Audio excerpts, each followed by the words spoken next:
Okay, we will solve this one. How many terms of the arithmetic sequence 20, 18, 16 that must be added so that the sum will be negative 100?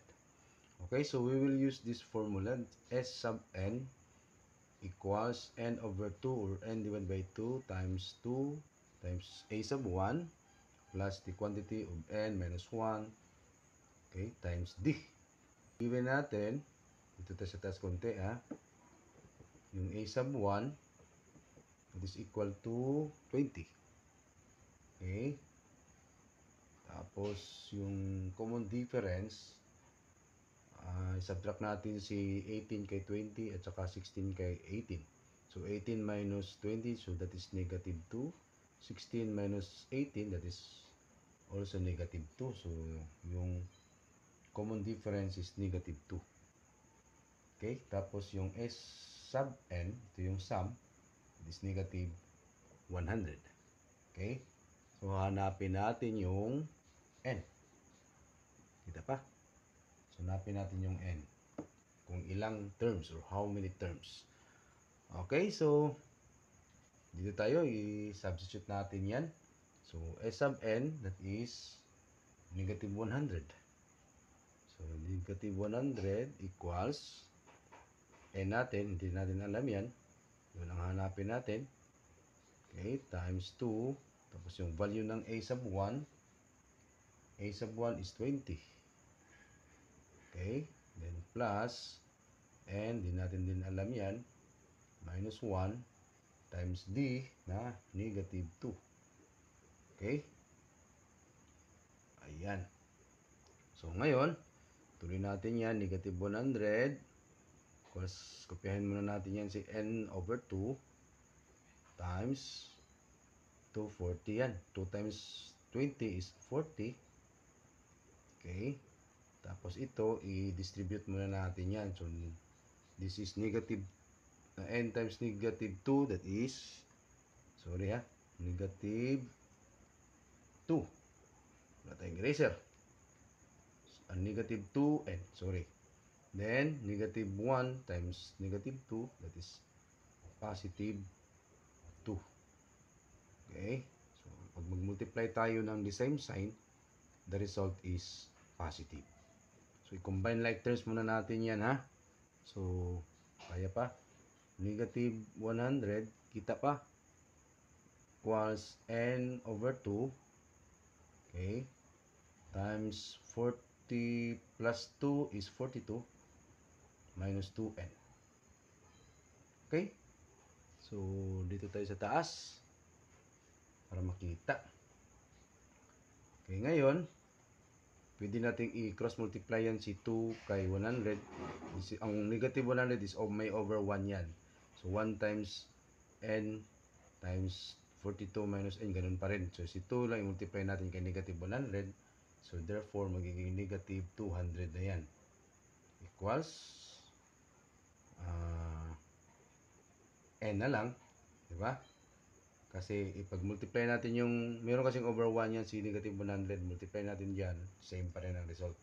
So, magiging n times 42 minus 2n. Okay? Ngayon, okay, kopyahin natin yung negative 200 equals, multiply natin yan si n kay 42, that is positive 42n. Then si n times negative 2n, that is negative 2n squared. Okay? So ngayon, i-transpose natin yan si negative 2n squared to the left side. Okay? Para ma-equate natin into 0 yan. So, negative, from negative 2n, magiging, negative 2n squared, magiging positive 2n squared. Diba? Then, si negative, si 42n, magiging negative 42n. Si negative 20, hindi siya na-transpose, therefore, magiging negative 200. Okay? Equals 0. Okay? By 2. So, divide natin yan by 2, divide natin by 2, divide natin by 2. So, cancel natin yung 2. So, n squared na lang yung naiwan. Okay? Tapos dito, that is negative 42 divided by 2. This is negative 21. N. Tapos divide natin yan by 2 si 200. That is negative 100 equals 0. Okay, ngayon, hanap tayo ng factor nito. Okay? Na dapat ang product nila ay negative 100, then yung sum nila ay negative 21. Okay? Kita pa ba? So, factor natin yan equals 0. So, n, kasi n squared yan, so dito rin n. Okay? So, ang factor natin dito para magiging negative 100 ay negative 25. Dito rin positive 4.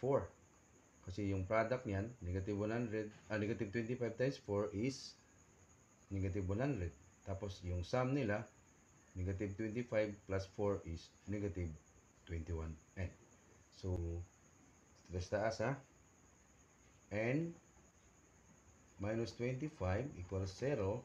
So, n is equal to positive 25. Yung isa naman, n plus 4 equals 0. So, n equals negative 4. So, i-reject natin itong negative 4 kasi n natin must be a natural number. So, yung n na hinahanap natin ay positive 25.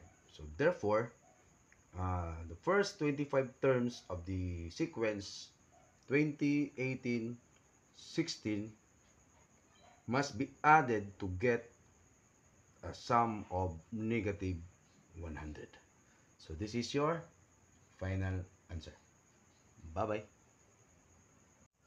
Okay, we will solve this one. Find the sum of the first 10 terms of the arithmetic sequence 4, 10, 16, ... So, hanapin natin yung sum ng first terms or first 10 terms. Okay? So, we will use this formula. S sub n equals n over 2 or n divided by 2 times 2 times a sub 1 plus the quantity of n minus 1. Okay, the quantity times d. Okay, so yung given natin dito, okay, so yung a sub 1, that is the first term na 4. Okay? Tapos, yung d, or yung common difference, okay, subtract natin si 10 kay 4, that is 6. Si 16, subtract natin kay 10, that is also 6. So, yung common difference natin is 6. Okay? Tapos, yung n, kasi hanapin natin yung 10 terms. So, lagyan natin yan 10. Tsaka, we will find the s sub 10. Okay? Solve natin yan. So, equals n natin is 10 over 2. Okay? Times 2 times the a sub 1 na 4. Multiply natin yan. So, plus the quantity of n, which is 10 minus 1, okay, times d, which is 6. Okay? So, equals, divide natin yan si 10, tsaka si 2, 10 divided by 2, that is 5. Nako, wala na tayong ink ha. Then, 2 times 4, that is 8. Okay? Plus, 10 minus 1, that is 9. Times 6. Ayan, close natin yan. So, equals, kita pa sa baba. Kupihin muna natin yan si 5. Okay? Pagkatapos, kupihin natin si 8. Plus, multiply natin si 9 at saka si 6, which is 54. 9 times 6 is 54. Okay? Ngayon, i-add natin yan si, pwede sa taas, pwede pa. So, kupihin muna natin si 5, tapos i-add natin si 8 at saka si 54. So, this is 62. Okay, 8 plus 54 is 62. Then dito tayo sa taas. So, S sub 10 that is equal to 62 times 5, that is 310. So, this is your final answer. Bye-bye.